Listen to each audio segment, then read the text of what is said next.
Salam et c'est parti pour ce nouveau livre, Mukhtasar Kitab al-Tajwid al-Musawwir de Ahmed Mila Faïq Saïd. On va parler de Tajwid et tu vas voir que ça va être assez simple.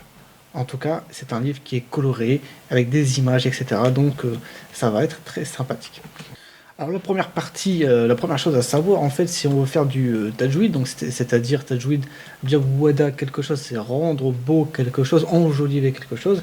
En fait, on va rendre beau quoi?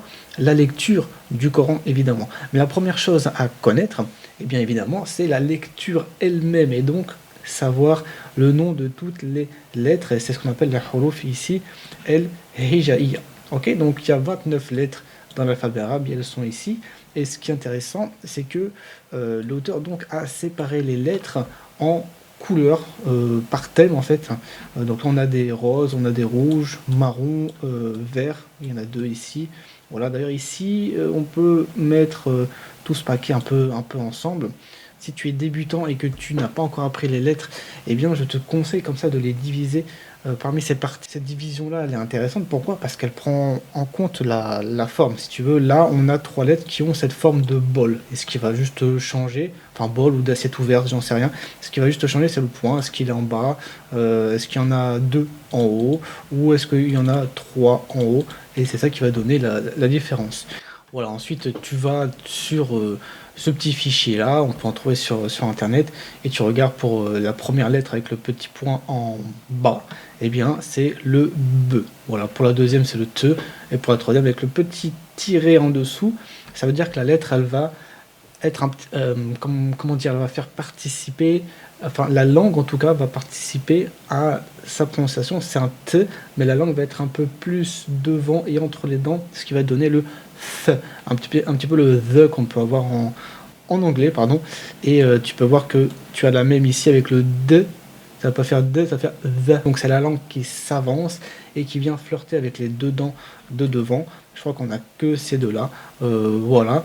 Quelque chose d'autre aussi à savoir, si tu vois un point en dessous de ces lettres-là, en français, ça veut dire que la lettre, elle est prononcée avec emphase. Ça veut dire qu'il va y avoir une obstruction du son, une obstruction de l'écoulement de l'air au moment de la prononciation. Par exemple, là, tu as, c'est pour ça que je les avais mis ensemble, ces quatre-là, parce qu'elles ont un graphe, en fait, une manière, une graphie qui se ressemble. C'est quelque chose devant et un rond. Alors, ce quelque chose devant, soit il est fermé, soit il est ouvert. Et bien, si on prend celle-là, par exemple, c'est le S. Et si on le ferme devant, ça va donner le S avec un point en dessous. Donc, c'est ce que je t'ai dit, c'est l'emphase. Et donc, du coup, l'air qui va moins circuler. Au lieu de dire qu'il y a où la bouche elle est ouverte, au moment de la prononciation, la bouche elle est ouverte, l'air circule librement, et bien on va prononcer, et donc on va fermer un petit peu, hop, on ferme les vannes. Et donc à chaque fois que tu vas voir un petit rond ici, on l'a avec le D, le simple dal, il se trouve ici, voilà, là on a juste le D simple, et donc le da, voilà, la bouche elle est ouverte, l'air circule, dès qu'on va avoir un point, ça va faire do. Donc la différence entre da, do, sa, so, etc. Donc c'est ce qu'on appelle l'emphase, le ta et le to aussi, le za et le va. Donc tu as quelques petites choses comme ça intéressantes, enfin qui peuvent te donner en tout cas des indications dans la translittération. Mais voilà, en tout cas je te conseille, comme ça a été dit dans le livre, de faire deux groupes. Donc le groupe avec cette forme-là, voilà.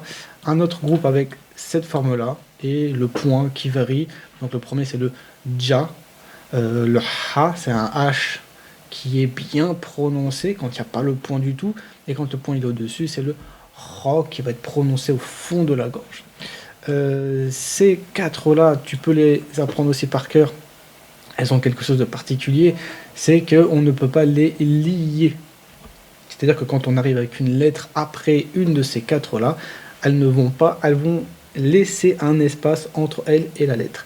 Si je prends le ra qui est ici, on va prendre le ra et on va mettre un b juste après lui, voilà, et bien on a vu que le ra ici, il s'est lié avec la lettre. Alors que si je viens avec un dal et après avec un b, pareil, je vais voir qu'ici il va y avoir un espacement. Donc ces 4 lettres-là ne sont pas liées avec la lettre suivante. Pareil pour le wa, ici.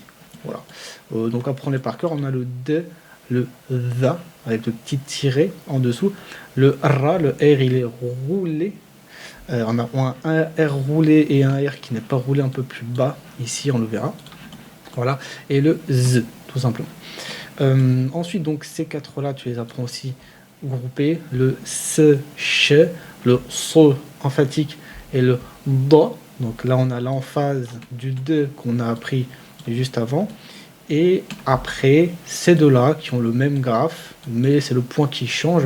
Soit pour le premier, c'est le T emphatique, TO, soit le deuxième, c'est le ZAI emphatique, le Z emphatique, VA. Voilà.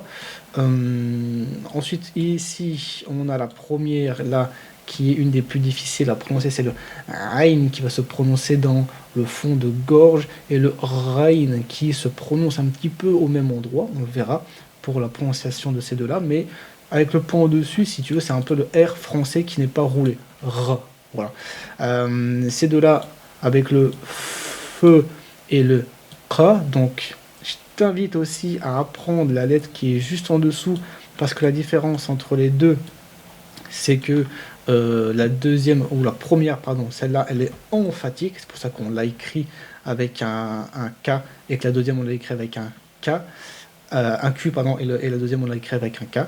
On aurait très bien ici pu mettre un K avec un point en dessous, voilà, pour rester logique, et du coup, pour montrer que c'est l'emphase du K. Donc on a le K, qui est là, et le K, qui est ici. Et après, le LMN, parce que ça fait un petit peu comme en français, LMNOP, bah là il y a le LMN qui se suivent, tu peux les apprendre ensemble, et les trois dernières un petit peu indépendamment. Donc tu as le L français, le M français, le N français. Ces deux-là ont une particularité, on va le voir, c'est qu'elles se prononcent avec le nez. Voilà, le petit bonhomme. Et à la fin, donc on a le H qui n'est pas aspiré. Il est tout doux, contrairement au premier H qu'on avait vu juste ici. C'est un H qui est tout doux. Et le wow, et le ya, yé, qui sont des semi-consonnes un peu comme en français. Donc ensuite ici, halatul huruf al-arabiyya ma'ad al-alif sakin ou mutaharrik bi fath ou dam ou kasr. Ici, tout simplement, il est en train de te dire que toutes les lettres là qu'on vient de voir, à part le alif, je t'en ai pas parlé parce que c'est une lettre un peu spéciale, mais toutes les lettres arabes en fait vont venir se prononcer avec une voyelle. Et donc la voyelle, soit on a le A, soit on a le I, soit on a le OU. Le A, par exemple, je vais prendre la lettre B, ok, que je vais mettre ici tout le temps, tac et tac. Et bien cette lettre B, il va être prononcé Ba avec un accent au-dessus, Bi avec un accent en dessous, et Bou avec un accent au-dessus, mais avec ce symbole-là. Voilà.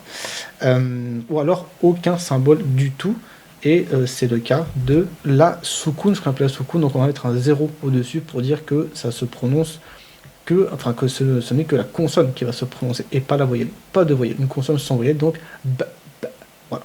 Et après, là il nous parle de le cas de la shadda, al-harf al-mushaddad yata'allaf min harfayn, donc là, une lettre, elle peut être accentuée, et on va donc lui rajouter une lettre, et lui il dit que cette lettre là elle est sakin, c'est-à-dire qu'elle a une soukoun. Donc par exemple, je vais prendre ce B ici, hop, et je vais le rajouter devant le bas, devant le bi et devant le bout, et ça devrait me donner la sensation d'insistance et donc de shadda, c'est ce qu'on appelle la shadda en arabe, et donc ça va faire b, ba, bi et bou. Voilà, donc 3 points à apprendre. Déjà, 1, les lettres individuellement. Avec le tableau, tu vas apprendre comment elle est isolée, comment elle est au début, comment elle est au milieu et à la fin, les lettres individuellement. Ensuite, cette lettre, on va lui donner une voyelle, A, I, ou alors l'absence de voyelle. Et enfin, on peut ajouter une shadda, c'est-à-dire qu'on va rajouter devant la lettre qui a une voyelle, la même lettre mais sans la voyelle, et ça va nous donner l'impression d'insistance. Et ce symbole-là, l'insistance, eh bien, va s'écrire de cette manière-là. On met le B, voilà, on met le A, et je vais mettre une petite vague. Et là, je sais quand je vois ce symbole-là, que je ne vais pas dire ba, mais que je vais dire ba. C'est ce qu'on appelle la shadda.